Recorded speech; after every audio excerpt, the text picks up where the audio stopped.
I think they're also a carrier for all kinds of biological and chemical warfare.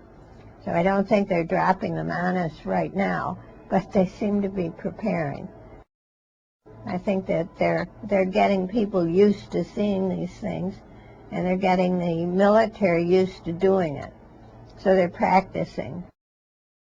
Yeah, I think most people have noticed chemtrails because it's not natural to have something crisscrossing in your sky and staying around for hours.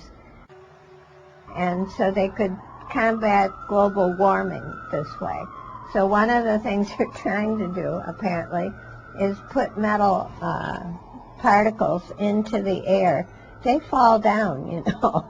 It's kind of crazy, but anyway, that's one of the reasons. Chemtrail looks like a jet fume, but the jet discharge only lasts for about 15 or 16 seconds, whereas the chemtrail lasts for hours. And you can also see it keeps getting wider and wider, and if you look at it closely, it's dripping things. Now, from a former worker at the Oak Ridge nuclear plant, I found that the approach of our government to chemtrails is twofold. One is they think if they put metals up there over places where there were cities or groups of people, they could deflect the sun's rays back up again. The other is what they're calling aerial pharmacopoeia. And they're using as their precedent the fact that people started adding iodine to salt in order to prevent goiters in areas that had low salt. So they said this has a precedent. So there are all kinds of things going on with these chemtrails.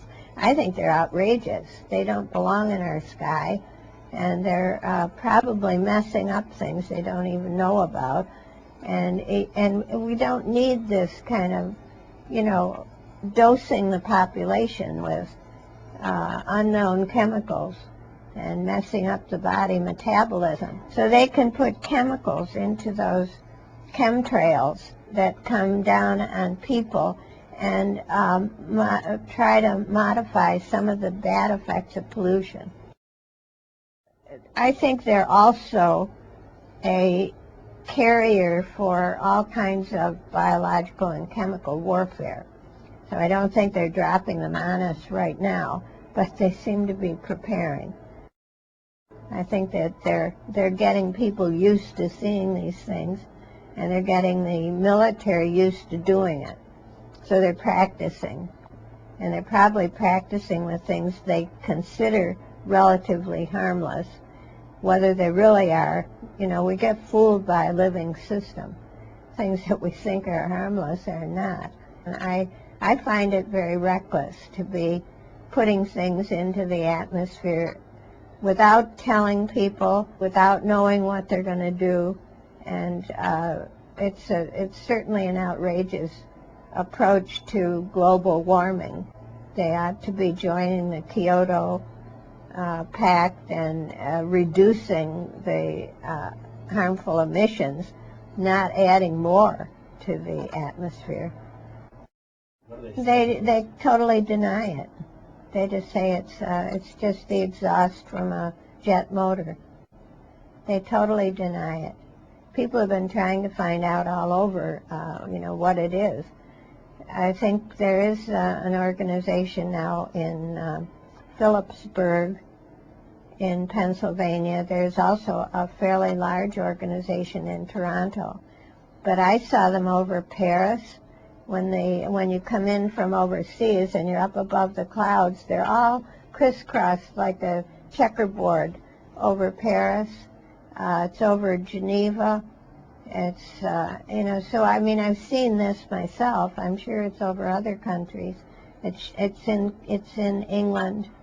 It's in Belgium. So it's all over there. they're doing this all over the earth.